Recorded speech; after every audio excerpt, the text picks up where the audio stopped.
Saudara dan saudari terkasih, Injil kita pada hari ini diambil dari Injil Yohanes bab 6 ayat 52 sampai 59. Di rumah ibadat di Kapernaum, orang-orang Yahudi bertengkar antara mereka sendiri dan berkata, "Bagaimana Yesus ini dapat memberikan dagingnya kepada kita untuk dimakan?"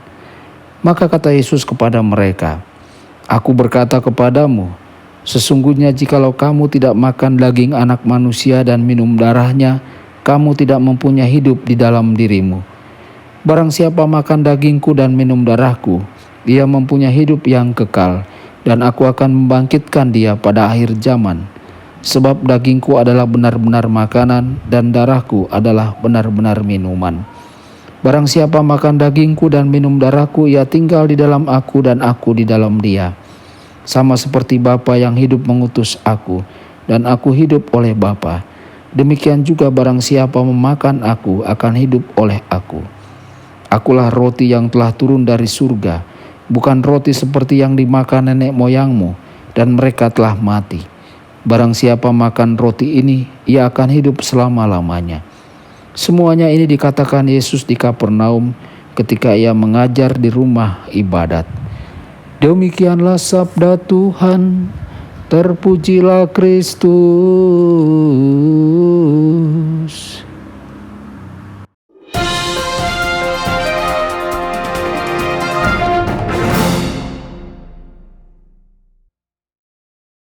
Saudara dan saudari terkasih dimanapun Anda berada, jumpa lagi dengan saya Romo Tedens dalam saluran Warta Kabar Sukacita. Semoga Anda semua dimanapun berada senantiasa dalam keadaan sehat dan bahagia. Injil hari ini merupakan kelanjutan dari Injil kemarin. Setelah mendengarkan Yesus berkhotbah kepada banyak orang, orang-orang Yahudi mulai berdebat di antara mereka sendiri. Bagaimana mungkin Yesus memberi mereka dagingnya untuk dimakan? Ini tidak hanya konyol, tetapi ini sama sekali tidak menarik. Siapa yang akan berpikir untuk memakan daging manusia? Saudara-saudari, kemudian Yesus mengajarkan kepada banyak orang bahwa mereka tidak akan memiliki kehidupan abadi jika mereka tidak memakan dagingnya dan juga meminum darahnya.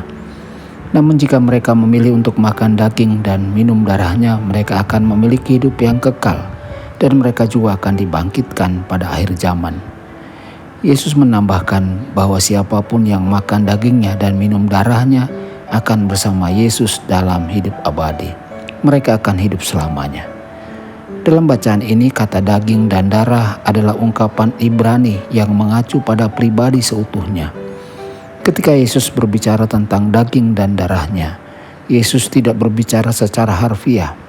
Sebaliknya, Yesus berbicara secara metaforis.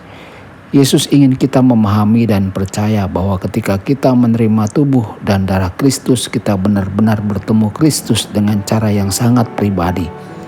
Ketika kita menerima tubuh dan darahnya, kita benar-benar berada dalam persekutuan dengan Yesus Kristus. Saudara-saudari, apakah kita percaya bahwa ketika kita makan dan minum tubuh dan darah Kristus, pada saat itu kita benar-benar menerima Kristus? Atau apakah kita hanya makan roti dan minum anggur tetapi kita tidak memilih untuk bertemu Yesus Tuhan kita?